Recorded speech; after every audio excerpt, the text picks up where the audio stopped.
Say mo Paulo, Kim, relate nga ba sa kanta ni Inigo na Basta, Alam Kong Tayo? I've seen a lot of change, been through a lot of pain.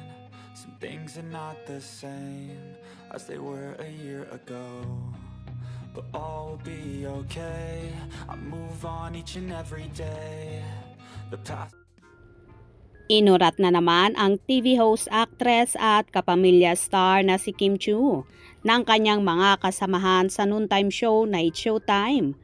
Nag-guest nga ang singer na si Inigo Pascual kung saan inokray na naman si Chinita Princess ng mga kasamahan. Nayon pa nga sa singer-composer na si Ogie Alcacid.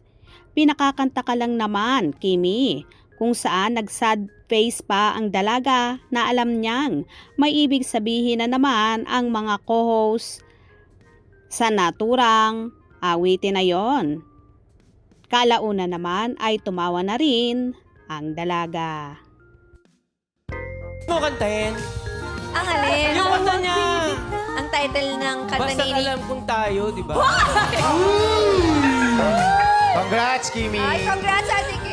Pinapakanta ka lang naman. Siyempre, magandang kanta yan kay Inigo na bagong single. Mapapakinggan to saan?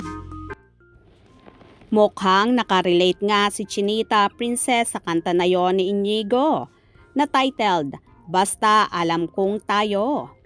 O diba, tumpak naman talaga ang awitin na yon kay Kim dahil kahit hindi pa sila umaamin nang napapabalitang kasintahan na niya na si Paulo Avellino sa kanilang relasyon. Ang importante sa lahat ay nagkakasundo sila at nagkakamabutihan. Sapat na sa kanilang mga tagahanga ang makita nilang magkasama ang Kim Pao, lalo na kapag sila ay magkasamang nag-gym at nagja-jogging. Hindi pa man tahasang umaamin sa publiko ang Kim Pao, pero kitang-kita na sa kilos at galawan ng dalawa na talagang magjowa na sila. Pasasaan din ba at aamin din ang Kim Pao sa kanilang pagmamahalan? Kaya naman abang-abang tayo at huwag maiinip dahil darating ang tamang panahon ng pag-amin ng dalawa. Hope you enjoyed. Please subscribe for more info.